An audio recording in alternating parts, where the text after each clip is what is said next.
Dear friends, मैं doctor पवन वासनीवाल आपका स्वागत करता हूं, वेलकम करता हूं। फ्रेंड्स, आज अपन एक नया मॉडल पर डिस्कस करने वाले हैं। आप पिछले वीडियो लेक्चर्स में आपने देखा होगा, अलग अलग वीडियो लेक्चर्स डाले थे जिसमें आपको अलग अलग सब्जेक्ट्स के मॉडल पेपर डाले थे।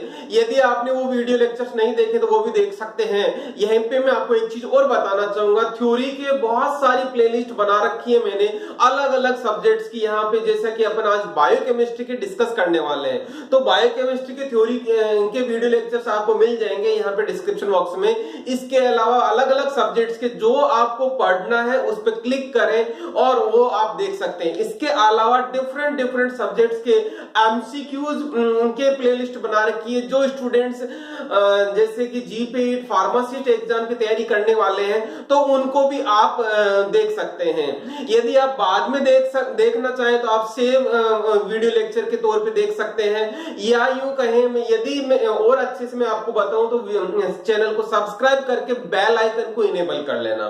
तो जब भी मैं नया वीडियो अपलोड करूंगा तो आप इमीडिएटली अलर्ट मिल जाएगा। मेरे बहुत सारे वीडियोस पुराने हैं जो पहले से अपलोडेड हैं। तो फ्रेंड्स, आप यहाँ पे व्यू चैनल में जाके आपको वहां देखना है वीडियोज और प्लेलिस्ट। यहाँ पे आपको बहुत सारी प्लेलिस्ट में जाएंगे तो वहां पे देखेंगे कि बहुत सारी प्लेलिस्ट है। तो आपको जो सब्जेक्ट पढ़ना है उस पे क्लिक करना और सारे के सारे उससे रिलेटेड वीडियोज निकल आएंगे। तो आप वो चीज देखेंगे ताकि आपको आसानी से समझने को मिलेगा। वहां आप जाके कमेंट कर सकते हैं, लाइक कर सकते हैं, शेयर कर सकते हैं मेरे फ्रेंड सर्किल में, और अपने जो प्लेलिस्ट है आप उसको शेयर भी कर सकते हैं फ्यूचर के लिए। ओके, तो आज अपन इसको देखते हैं बायोकेमिस्ट्री का। बायोकेमिस्ट्री में देखेंगे मॉडल पेपर की बात। मैं आपको एक चीज यहाँ पे क्लियर कर दूं, मॉडल पेपर का मतलब में यहाँ पे यह है कि हर टॉपिक से कौन कौन से क्वेश्चन बन सकते हैं, मैं वो क्वेश्चंस को डिस्कस करूंगा आपके साथ। उसमें क्या आंसर लिखने वाले हैं वो चीज अपन बात करेंगे। तो मॉडल पेपर की बात हो रही है जिसमें बायोकेमिस्ट्री की बात है।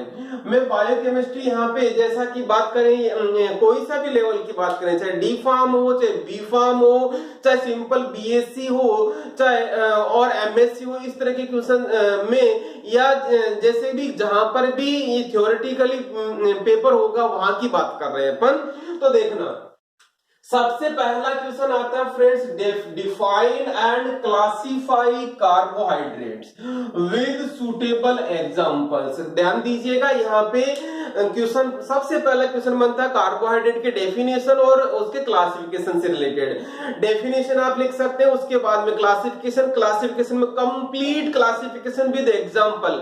यहाँ पे ध्यान रहे, जनरली ये क्वेश्चन आता है 16 नंबर का।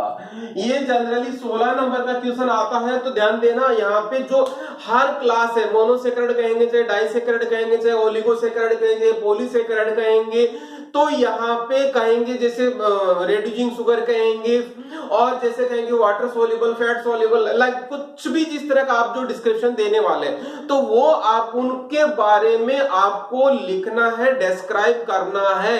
जैसे कहेंगे, आप क्या कहेंगे, जब कार्बोहाइड्रेट की बात आती है तो क्या होगा, यहाँ पे स्वीट इन टेस्ट कहेंगे, या कौन सी किस तरह से कहेंगे, सॉल्युबल कहेंगे, वाटर इनसॉल्युबल कहेंगे। ये सारी चीज आपको लिखनी होगी ईच डिस्क्रिप्शन में, ईच टाइटल में, ईच सब कैटेगरी में। ओके, तभी आपका कंप्लीट आंसर होगा। और उसके बाद में उसका एग्जाम्पल लिखना है।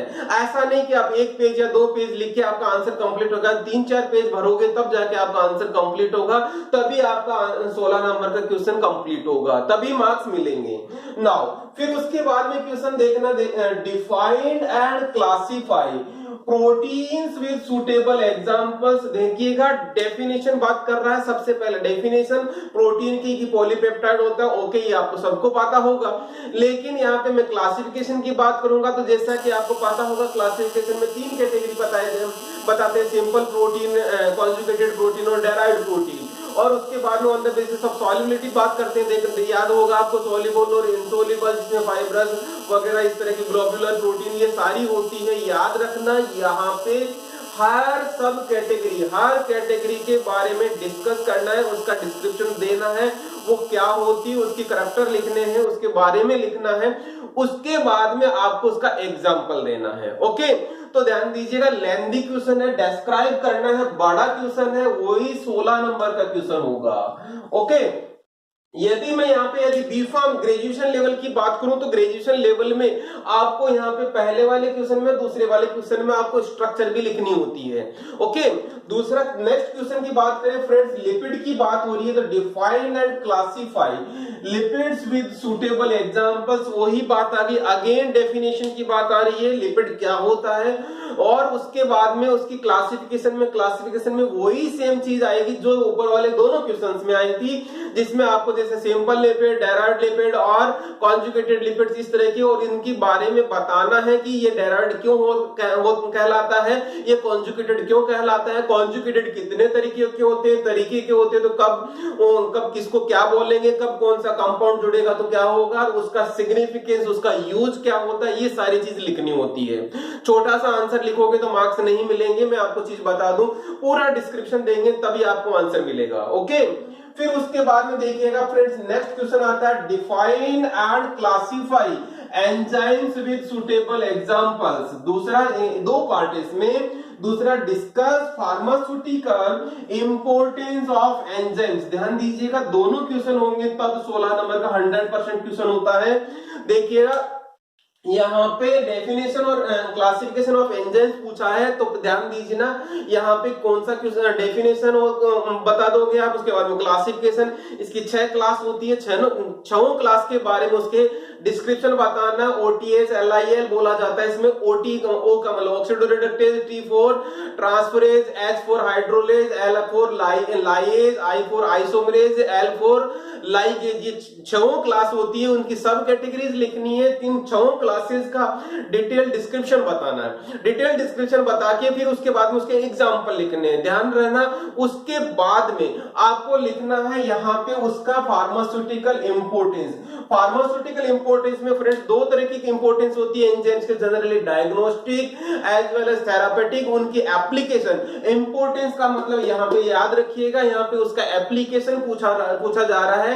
यहाँ पे एप्लीकेशन वर्ड भी बोल सकता है, वो सिग्निफिकेंस वर्ड भी बोल सकता है, और यहाँ पे इंपोर्टेंस भी। यहाँ पे तीनों चारों मतलब कहने का, यहाँ पे क्वेश्चन यदि घुमा के देता है तो भी आपको वही आंसर लिखना है। इसी तरह से यहाँ पे ऊपर वाले तीनों क्वेश्चंस में मैंने आपको बड़ा क्वेश्चन बताया, वो शॉर्ट में पूछ सकता है। यदि 5 या 8 नंबर का क्वेश्चन तो वहां पे शॉर्ट में शॉर्ट नोट पूछा जा सकता है, क्लासिफिकेशन तो छोटा आपको आंसर कर देना, पे डिस्क्रिप्शन ज्यादा मत लिखना। ओके, फिर उसके बाद में क्वेश्चन आता है फ्रेंड्स 5th नंबर का question, describe complete oxidation of glucose with its energetics. देखना इसका मतलब क्या है, कंप्लीट ग्लूकोज ऑक्सीडेशन।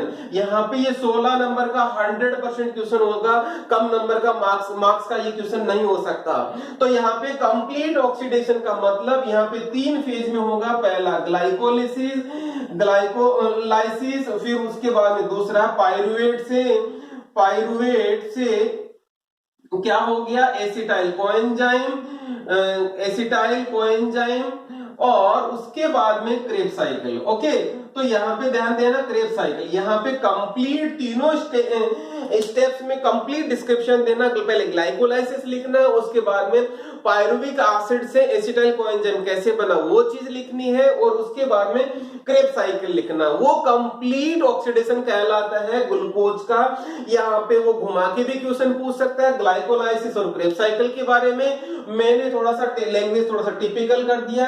और एनर्जेटिक्स का मतलब यहाँ पे ध्यान देना, एनर्जेटिक्स का मतलब उसमें कितनी एनर्जी कंज्यूम हो रही है और कितनी एनर्जी हमें मिल रही है।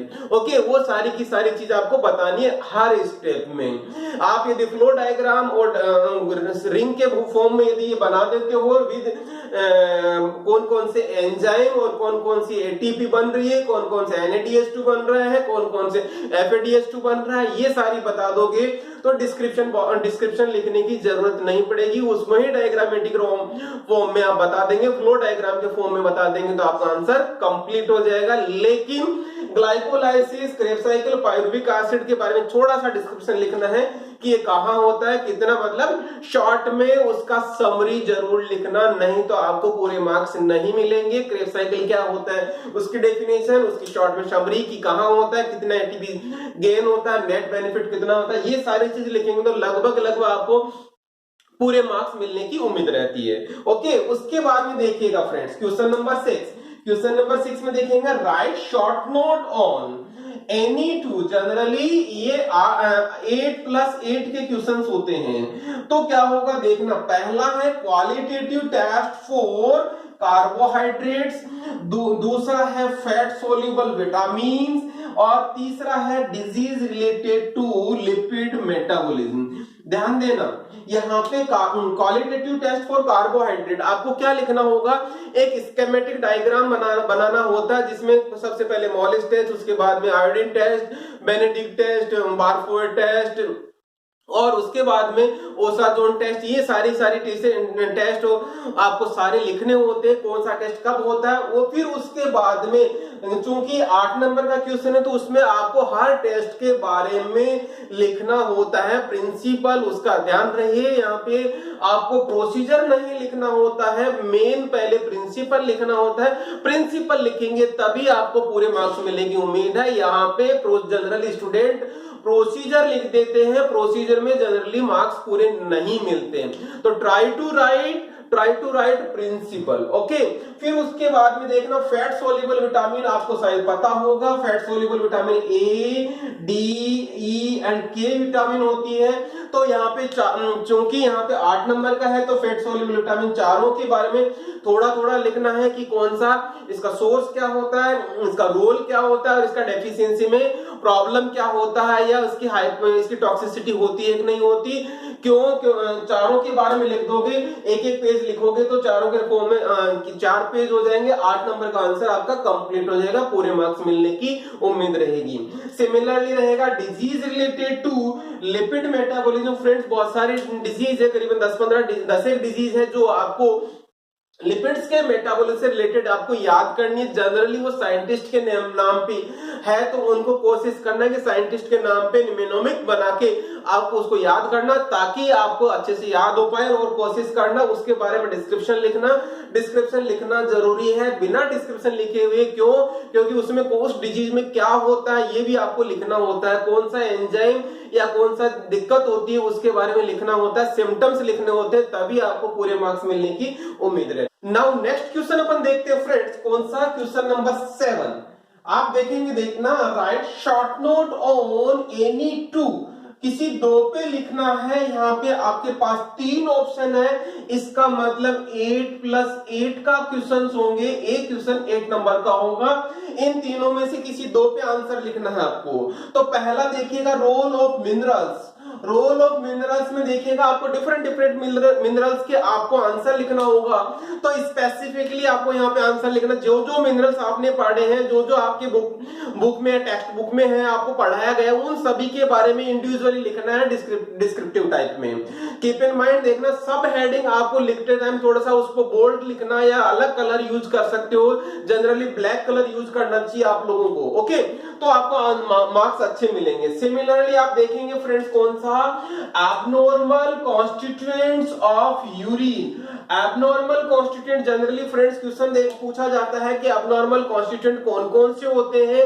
यहाँ पे आपको याद रखना कौन कौन से एबनॉर्मल कॉन्स्टिट्यूएंट है, उसके बारे में लिखना, उसको कब निकलता है यूरिन में, ये मतलब उसका सिग्निफिकेंस बताना है कि यदि यूरिन में ग्लूकोज निकल रहा है तो कब निकल रहा है, मतलब कौन सी डिजीज हो सकती है, मतलब डायबिटीज हो सकती है। ओके, तो इसी तरह से जितने भी आपके एबनॉर्मल कॉन्स्टिट्यूएंट है उनको बारे में बताना है, वो होता क्या है, और उसका सिग्निफिकेंस जरूर बताना कि कौन से डिजीज में होता है, कब निकलता है वो यूरिन में। ओके, उसी तरह से देखना फ्रेंड्स, क्वेश्चन आता है next, scope of biochemistry.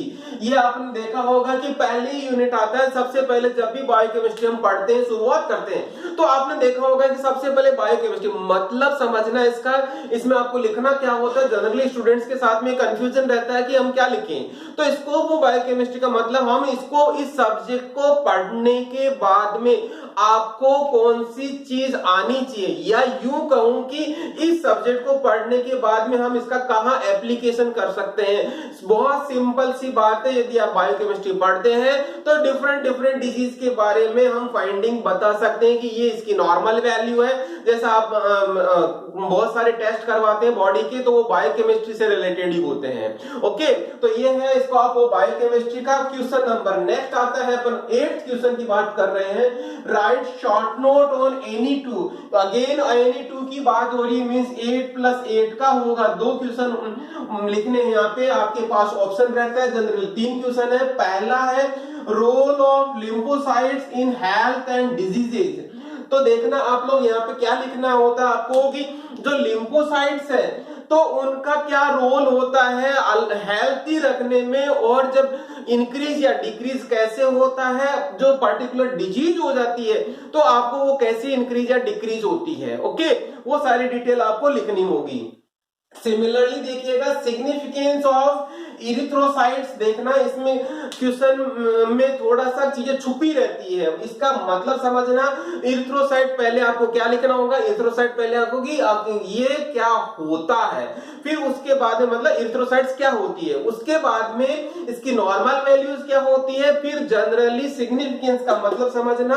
Normal value से जो डिविएशन होता है वो हम बात करते हैं कि कौन सी डिजीज होगी, मतलब एबनॉर्मल कंडीशन वाली चीज आपको पहले नॉर्मल कंडीशन बतानी है, उसके बाद में एबनॉर्मल कंडीशन की वजह से कौन कौन सी डिजीज या कौन कौन से सिम्टम्स आते हैं, उन चीजों के बारे में ये पूछ रहा है, तो वो चीज आपको बतानी है। Okay, similarly question number next, that is disease related to protein metabolism की बात हो रही है। सिंपल देखना, प्रोटीन मेटाबॉलिज्म से रिलेटेड बहुत सारी डिजीज होती है। अगेन मैं वही कहूंगा यहाँ पे कि आपको जो डिजीज की लिस्ट है जनरली साइंटिस्ट के नाम पे होगी, और यह पर्टिकुलर किसी प्रोटीन या एमिनो एसिड से रिलेटेड होगा। कीप इन माइंड यहाँ पे आपको प्रोटीन मेटाबॉलिज्म की बात हो रही है, जनरली स्टूडेंट कम लिखते हैं, आपको एमिनो एसिड वाली को, मेटाबॉलिज्म से रिलेटेड वाली को भी आपको इंक्लूड करना होगा, तभी आपका 8 नंबर का कंप्लीट होगा। ध्यान रखना यहाँ पे पूरा लिख के उसके बारे में डिस्क्रिप्शन देना है कि वो डिजीज कब होती है, किस एंजाइम की वजह से होती है, या कौन सी एबनॉर्मल कंडीशन की वजह से होती है। इस तरह से आपको आंसर कंप्लीट करना है। देखना फ्रेंड्स, यहाँ पे अपने लगभग कितने 8 क्वेश्चन, जनरली आपको क्वेश्चन पेपर में 8 क्वेश्चन ही आते हैं, जिसमें 5 करने होते हैं। मेरा विश्वास है कि आपको इसमें से बहुत अच्छे क्वेश्चंस मिलेंगे जो मेन एग्जाम में आपको समझ में आने वाले और पढ़ने वाले। यदि आपने इन क्वेश्चंस को कवर कर लिया तो मेरा विश्वास है कि आपको बहुत अच्छे मार्क्स मिलेंगे। ओके, यहाँ पे यदि आपने चैनल पे नए हो तो यहाँ पे क्या करेंगे, आपको चैनल को सब्सक्राइब करना है, लाइक और कमेंट इस वीडियो को आप कर सकते हैं, और अपने फ्रेंड सर्किल में भी आप शेयर कर सकते हैं जितना हो सकता है। यदि डिस्क्रिप्शन बॉक्स में आपने अभी तक नहीं देखा है तो डिस्क्रिप्शन बॉक्स में जरूर देखें। आपका जो डिजायर्ड सब्जेक्ट की उसकी प्लेलिस्ट खोलें, प्लेलिस्ट खोल के उसके वीडियोस लेक्चर देखें और आप अपनी कॉम्पिटिटिव एग्जाम्स के लिए तैयार हो जाएं। Thank you once again.